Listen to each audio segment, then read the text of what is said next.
আজকের বিষয় হলো সেল ডিড বা বিক্রয় কবলা। আজকে এইটা নিয়ে বলবো আমি।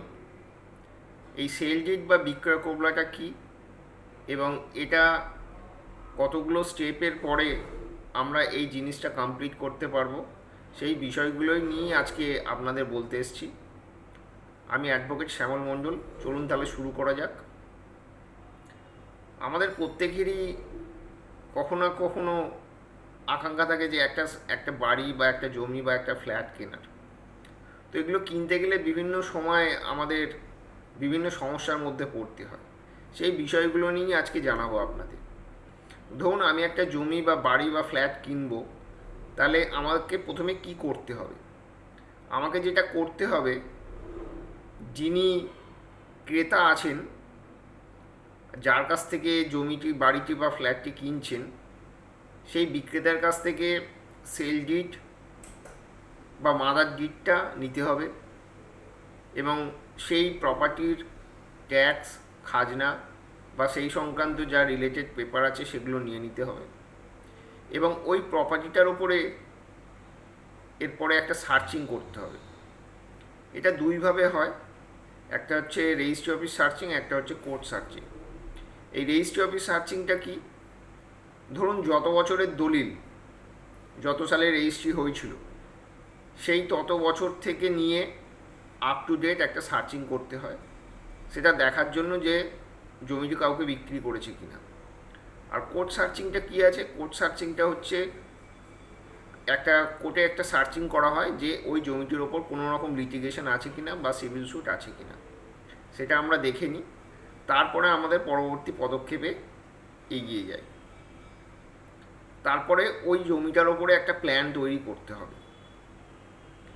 যদিও আগে প্ল্যান থেকে থাকুক, কিন্তু যেহেতু নতুন ক্রেতা পারচেস করছে বা যিনি পারচেস করছেন তাকেও একটা প্ল্যান তৈরি করতে হবে। সেই প্ল্যানটা আপনার যদি কেউ প্ল্যানার জানাশোনা থাকে তাহলে তাকে দিয়ে প্ল্যান বানাতে পারেন, অথবা আপনার যে অ্যাডভোকেট বাবু কাজ করছেন ওনাকেও বলতে পারেন, ওনাদেরও বিভিন্ন জানাশোনা থাকে, সেই প্ল্যানার এসে একটা প্ল্যান করে দেবে। সেই প্ল্যানটা করার পরে কি করতে হবে? ওই প্রপার্টিটার ওপর একটা ভ্যালুয়েশন বার করতে হবে, যে ওই জমিটির সরকারি মূল্য কত। সেটা বার করার পরে আপনি দেখে নেবেন যে আপনার ওই প্রপার্টিটার কত ভ্যালুয়েশন এসছে এবং গভর্নমেন্টকে সেই অনুযায়ী স্ট্যাম্প ডিউটি এবং রেজিস্ট্রেশন ফিস দিতে হবে। তারপর কি প্রসিডিওর আছে? তারপর আপনার উকিলবাবুকে বলবেন যে দলিলটি বা ডিডটি রেডি করার জন্য।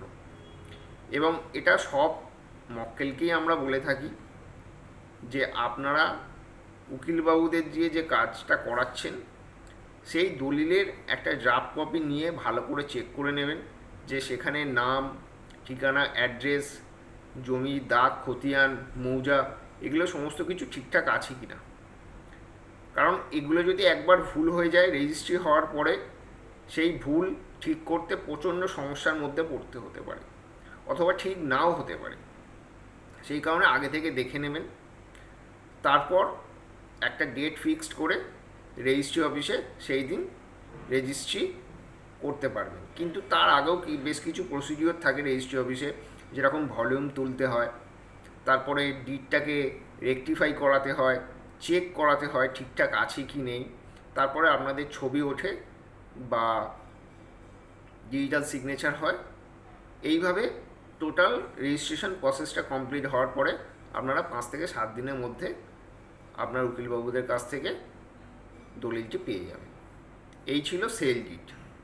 যদি ভালো লেগে থাকে তাহলে নিচে আমার ফোন নাম্বার দেয়া আছে, যদি কোনো বিষয়ে জানতে চান তাহলে আমাকে অবশ্যই ফোন করতে পারেন, সেটা সন্ধ্যে 7টা থেকে 10টার মধ্যে।